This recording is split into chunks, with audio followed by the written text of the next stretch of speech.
Hello বন্ধুরা, এক psycho নরপিশাচ যে বাচ্চা মেয়েদেরকে ধরে নিয়ে তার জঘন্য ক্ষুধা মেটায় এবং তার ভিডিও বানিয়ে ছেড়ে দেয় ইন্টারনেটে। এমনকি পুলিশ তাকে ধরার জন্য নিজের জীবন পর্যন্ত বাজি রাখে, কিন্তু কোনো কিছুতেই যেন কোনো কাজই হচ্ছিল না। তো আজকে এমন একটি সাইকো থ্রিলার মুভি এক্সপ্লেন করতে যাচ্ছি। তো আর কথা না বাড়িয়ে চলুন শুরু করা যাক। গল্পের শুরু হয় জংদো নামের একজন ইয়াং, ট্যালেন্টেড আর হ্যান্ডসাম ছেলেকে দেখিয়ে। সে জুডো, তাইকোন্দের মতো ফাইটিং স্টাইলে খুব এক্সপার্ট ছিল। এছাড়াও জং কম্পিউটার গেম খেলতে খুব পছন্দ করত, আর পাশাপাশি সে তার বাবারই রেস্টুরেন্টে একজন ডেলিভারি বয় হিসেবে কাজ করত। এভাবে সে একদিন ডেলিভারি করার সময় দেখতে পায় একটা গলির মধ্যে কোনো একজন সিভিলিয়ান গুন্ডা একজন পুলিশ অফিসারের উপরে অ্যাটাক করে দিয়েছে। এখানে জং তার মার্শাল আর্ট স্কিল দিয়ে সে গুন্ডাটাকে সাথে সাথে কুপঘাত করে ফেলে, ফলে বেচারা পুলিশ অফিসারের তো প্রাণ বেঁচে যায়। এরপরে তার এমন সাহসিকতার জন্য পুলিশ ডিপার্টমেন্ট থেকে তাকে অ্যাওয়ার্ড দেওয়া হয়, আর তখন সেই ডিপার্টমেন্টের একজন জং এর এমন স্কিল দেখে তাকে চাকরির জন্য অফার করে। আর এখানে প্রফেশন অফিসার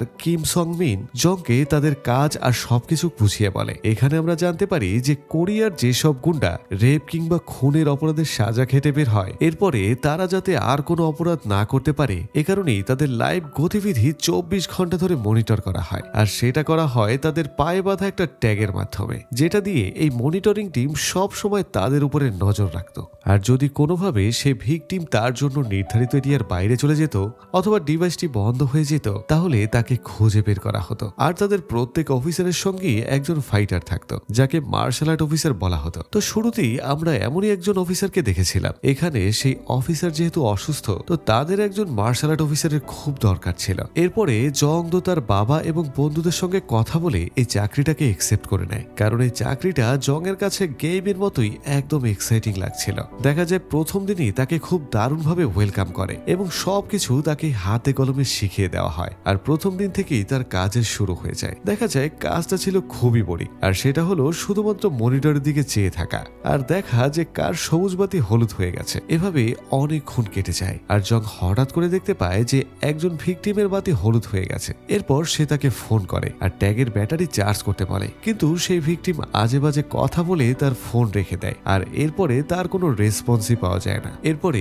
এই ঘটনা সে যখন তার অফিসারকে জানায়, অফিসার তখন তাকে টেজার গান এবং প্রয়োজনীয় সামগ্রী দিয়ে তাকে নিয়ে সোজা মিশনে চলে যায়। যখন তারা স্পটে পৌঁছায়, তখন তারা দেখতে পায় ইয়াং হু মানে সেই আসামি তার ট্যাগের ব্যাটারি চার্জ করা বাদ দিয়ে অন্য একটি মেয়ের সাথে জোড়াজোড়ি করে তার নিজেকে চার্জ করায় ব্যস্ত ছিল। এখানে অফিসার তার দরজায় কড়া নাড়লে শয়তান ইয়াং হু জানালা দিয়ে পালাবার একটা ফন্দি করে, কিন্তু নিচে দাঁড়িয়ে ছিল জং। দেখা যায় তার একে ব্যাটার রেভিস্টের বিচি একেবারে ভর্তা হয়ে যায়। এভাবে প্রথম মিশন সাকসেস হয়ে তারা খুব খুশি ছিল। আর একের পর এক মিশনে জং তার ফাইটিং স্কিল দিয়ে আসামিকে একেবারে আলু ভর্তা করে ফেলে। এরপরে জং তার অফিসারের সঙ্গে তার বেস্ট ফ্রেন্ডদেরকে পরিচয় করিয়ে দেয়। তার বন্ধুদের একজনের নাম ছিল মশ্চার, অন্যজনের নাম ছিল মিস্টার কে, আর আরেকজনের নাম ছিল আর্থওয়ার্ম। কি অদ্ভুত নাম, তাই না? তো যাই হোক, এখানে তার বন্ধুরা মিলে রেস্টুরেন্টে খেতে খেতে তার অফিসারের পকেট একেবারে খালি করে দেয়, কিন্তু তারপরেও তারা খুব ভালো সময় কাটায় আর তাদের মধ্যে খুব ভালো একটা সম্পর্ক হয়ে যায়। এভাবে সবাই যখন রেস্টুরেন্ট থেকে বের হয়, ঠিক তখনই কিমের কাছে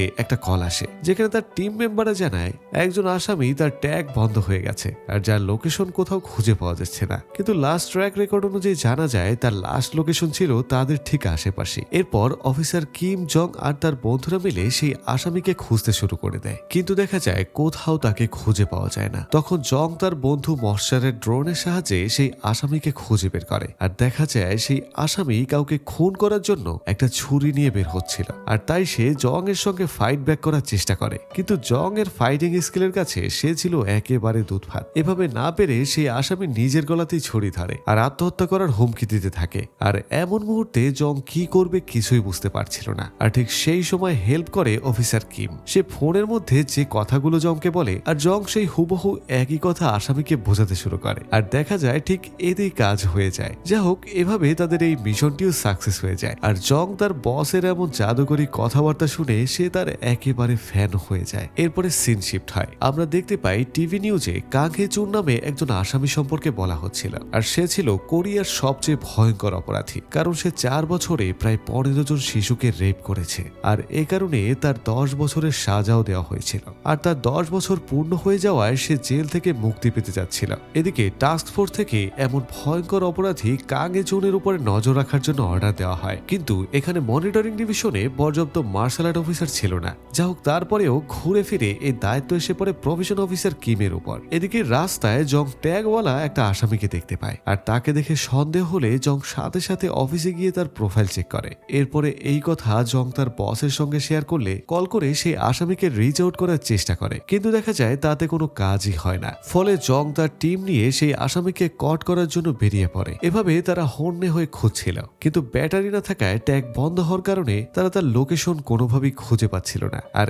এই দিকে দেখা যায় সেই বদমাস জং এরই এক আন্টির দোকানে গিয়ে তার সঙ্গে জোর করে মেকআপ করার চেষ্টা করছিল। আর খুঁজতে খুঁজতে জং যখন তার আন্টির দোকানে পৌঁছে যায়, সেখানে গিয়ে সে এমন গুলুগুলু দেখার পর আন্টিকে এই বদমাসটির হাত থেকে বাঁচিয়ে নেয়। এভাবে জং এর এই কাজটি করতে বেশ এনজয় করছিল। এ কারণে সে স্পেশাল টাস্ক ফোর্সে পার্মানেন্টলি জয়েন করে নেয়। এরপর আমরা দেখতে পাই যে ভয়ঙ্কর সিরিয়াল রেপিস্ট কাঙে জনের ছিল আজকে মুক্তির দিন, আর বাইরে দেখা যায় লোকজন তার মুক্তির বিরুদ্ধে প্রোটেস্ট করছিল, কিন্তু কোনোভাবে পুলিশটা তাকে তার বাসায় দিয়ে আসে। আর এরপরে 24 ঘন্টা তার উপরে নজরদারি শুরু হয়ে যায়। আর এর দায়িত্বে ছিল অফিসার কিম, আর তার সাথে ছিল আমাদের ফাইটার জং। এদিকে দেখা যায় একদিন রাতে কাঙের কাছে তার এক বন্ধু আসে এবং তাকে নিয়ে ছাদে গিয়ে বিড়ি খাওয়ার কথা বলে। কাঙও তখন যেতে চাইছিল, কিন্তু ট্যাগের ভয়ে সে না করে দেয়। তখন তার বন্ধু বলে, আরে পোকা, এই ট্যাগ নিয়ে 10 মিটারের মধ্যে ঘোরাঘুরি করলে অথবা উপরের দিকে গেলে পুলিশ কিছুই বুঝতে পারবে না। এরপরে দেখা যায় তারা ছাদে বসে মনের আনন্দে ধোয়া টানছিল, আর সেখানেই তার বন্ধু তাকে কোনো একটা প্রপোজাল দেয়। আর এখানে কাঙও বলছিল যে সে এটা করতে চায়, কিন্তু কিভাবে করবে বুঝতে পারছে না। যা হোক, তারা এখানে কি নিয়ে কথা বলছে আর কি করতে চাইছে সেটা আমরা পরে জানতে পারবো। তো তার আগে অনুরোধ, যারা আমাদের সিনে জলসায় নতুন তারা একটি লাইক দিয়ে চ্যানেলটি সাবস্ক্রাইব করে দিন। এভাবে দেখা যায় পরের দিন কাঙের লোকেশন কিছুটা সরে যাচ্ছিল, অর্থাৎ সে তার নির্ধারিত জায়গা থেকে অনেকটা দূরে যাচ্ছিল। এরপর জং তাকে ফলো করতে শুরু করে। এর এক পর্যায়ে আমরা দেখতে পাই যে কাঙের সঙ্গে এক অপরিচিত লোক কোনো একটা বিষয় নিয়ে ডিল করছিল। আসলে তারা বাচ্চাদেরকে নিয়ে ভুলভাল ভিডিও তৈরি করত, আর এই ভিডিও ডার্ক ওয়েবের মতো নিষিদ্ধ জায়গায় আপলোড করত। তো ভিডিওর জন্য এই অপরিচিত লোকটা কাংকে প্রচুর টাকা অফার করে, আর দেখা যায় কাংও তাতে রাজি হয়ে যায়। আসলে এরা মূলত কিসের ডিল করছে আপনারা নিশ্চয়ই বুঝতে পারছেন। আর এদিকে জং তখন তাকে হন্যে হয়ে খুঁজছিল। এভাবে কিছুক্ষণ পর সে কাংকে আবার একটা রেস্টুরেন্টের মধ্যে দেখতে পায়। এরপরে আমরা সেই মার্শাল আর্ট অফিসার মিংজুকে দেখতে পাই, যাকে আমরা ছবির শুরুতেই এক গুন্ডার সঙ্গে মারামারি করে আহত হতে দেখেছিলাম। জানা যায় সে খুব শীঘ্রই ডিউটিতে জয়েন করতে যাচ্ছিল, আর এখানে সে জংকে কংগ্রেচুলেট করে এবং একটা উপহার হিসাবে তাকে বিশেষ এক ট্যাকটিক্যাল গ্লোভস উপহার দেয়। এরপরে সিন শিফট হয়, আর আমাদেরকে রাতের দৃশ্য দেখানো হয়। সেখানে একটা বাচ্চাকে রাস্তা থেকে কিডন্যাপ করে নিয়ে যাওয়া হয়। এর পরের দিন মনিটরিং টিম দেখতে পায় লি ইয়াং হু, মানে জং যার বিচি ভর্তা করে দিয়েছিল, তার ব্যাটারি 30% নিচে এসে গেছে। এজন্য তারা তখন তাকে কল করে যোগাযোগ করার চেষ্টা করে, কিন্তু লি কোনোভাবেই তার ফোন ধরছিল না। আর এদিকে জং তখন কাংহিসুনকে পাহারা দিচ্ছিল, তাই প্রফেশন অফিসার কিম অন্য একজন মার্শাল আর্ট অফিসার মানে মিংজুকে নিয়ে বেরিয়ে পড়ে। এদিকে জং তখনও কাংহিসুনকে ফলো করছিল, কিন্তু আজকে তারা জানতো না যে তাদের ভাগ্যে ভিন্ন কিছু একটা ঘটতে যাচ্ছিল। এভাবে যেতে যেতে তারা একটা পরিত্যক্ত গোডাউনের মধ্যে চলে আসে, আর ঠিক তখনই তারা দেখতে পায় যে তাদের জন্য লি ইয়াং তার দলবল নিয়ে অপেক্ষা করছিল। আর এদিকে কাং ও জংকে ঘোরাতে ঘোরাতে একটা জায়গা নিয়ে আটকে ফেলে। আসলে এটা ছিল তাদের একটা ট্র্যাপ, কারণ তারা একসাথেই সব অফিসারদের শেষ করে দিতে চায়। এদিকে ইয়াং হু তার দলবল নিয়ে প্রফেশন অফিসার কিম আর তার মার্শাল আর্ট অফিসারের উপর অ্যাটাক করে দেয়। এখানে মিংজু তার সমস্ত শক্তি দিয়ে লড়তে থাকে, আর অন্যদিকে একই সময়ে জংকে দেখা যায় যে কাঙেরই ভাড়া করা গুন্ডাদের সঙ্গে ফাইট করছিল। এখানে সে তার স্কিল দিয়ে এক এক করে সব গুন্ডাদেরকে কুপকাত করে দেয়, কিন্তু এইদিকে কোনোভাবে অফিসার কিমকে গুন্ডারা মারাত্মকভাবে জখম করে ফেলে। মিংজু তাকে বাঁচানোর সর্বোচ্চ চেষ্টা করতে থাকে, আর এক এক করে সবার সঙ্গে ফাইট করে, কিন্তু এক পর্যায়ে পেছন থেকে একজনে সে তার মুখ চেপে ধরে। সে তার সঙ্গে ফাইট ব্যাক করে, কিন্তু ঠিক তখনই অন্যজন এসে একটা ভারী বেসবল ব্যাট দিয়ে তার মাথায় আঘাত করে দেয়, আর তারই টেজার গান তারই গায়ের সঙ্গে চেপে ধরে। এভাবে অতিরিক্ত টর্চারের কারণে মিংজু সেখানেই মারা যায়। এদিকে জং তো সবাইকে শেষ করে দেওয়ার পর তার বস কিমকে ফোন করে, কিন্তু সে তখন ফোন ধরছিল না। আর এদিকে তার আইপ্যাডও নষ্ট হয়ে গেছে, যার কারণে সে কাঙের রিয়েল লোকেশন আর খুঁজে পাচ্ছিল না। অন্যদিকে আমরা দেখতে পাই যে মুখোশ পরে একটা বাচ্চা মেয়ের সঙ্গে ভয়ঙ্কর কিছু একটা করতে যাচ্ছিল কাং, আর সেটা পাশে দাঁড়িয়ে থেকে থেকে শুট করছিল তার এক বন্ধু। এদিকে সন্দেহের বশে জং খুঁজতে খুঁজতে ঠিক কাঙের বাড়ি পর্যন্ত এসে যায়। এভাবে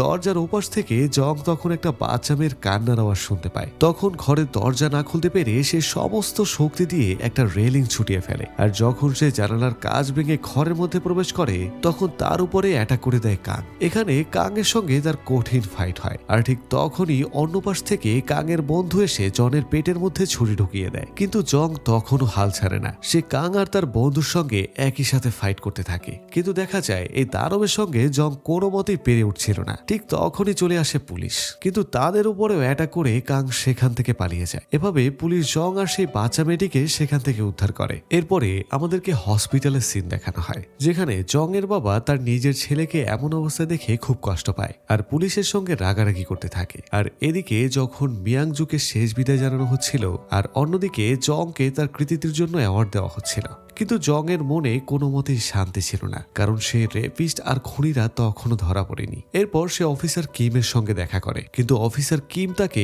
এবার এই কেসটা পুলিশের কাছে ছেড়ে দিতে বলে। কিন্তু জং এটা কোনোভাবেই মেনে নিতে পারছিল না, কারণ যে নরপিশাচরা এই ছোট্ট বাচ্চা শিশুদের সঙ্গে এমন জঘন্য কাজ করছে, জং কোনোভাবেই তাদেরকে ছেড়ে দিতে চাইছিল না। এরপরে সে বাড়িতে ফিরে তার বন্ধুদের সঙ্গে মিলে একটা প্ল্যান করে। দেখা যায় তার বন্ধুরা তার প্রয়োজনীয় সকল জিনিসপত্র আর গ্যাজেট লাখ লাখ টাকা খরচা করে কালেক্ট করতে শুরু করে। তো একেই বলে বন্ধুত্ব। আর এভাবে তারা প্রস্তুতি নিয়ে একদিন মিশনে নেমে পড়ে। প্রথমে তারা সেই লোকটার ঘরে হানা দেয় যে আসলে এই বাচ্চাদেরকে নিয়ে এমন জঘন্য ভিডিওর ব্যবসা করত, আর তার কাছে তারা কাঙের লোকেশন জানতে চায়। কিন্তু এই বদমাস কোনো মতেই সেটা বলছিল না। দেখা যায় তার কম্পিউটারে হাজার হাজার এমন জঘন্য কাজের ভিডিও পাওয়া যায়। এতে করে জং উত্তেজিত হয়ে সোজা তার বুকের উপর একটা কিক করে। এভাবে জোড়াজোড়ি করতে গিয়ে জং এর হাত থেকে টিজার গানের শক লাগে সেই বদমাসটার চোখে। তখনই সে হরবার করে কাঙের লোকেশন বলে দেয়। এরপরে জং তো জিজ্ঞেস করে যে কাং জেল থেকে মুক্তি পাওয়ার পরে আর কোনো ভিডিও বানিয়েছিল কিনা। তখন সেই বদমাস হাসতে হাসতে বলে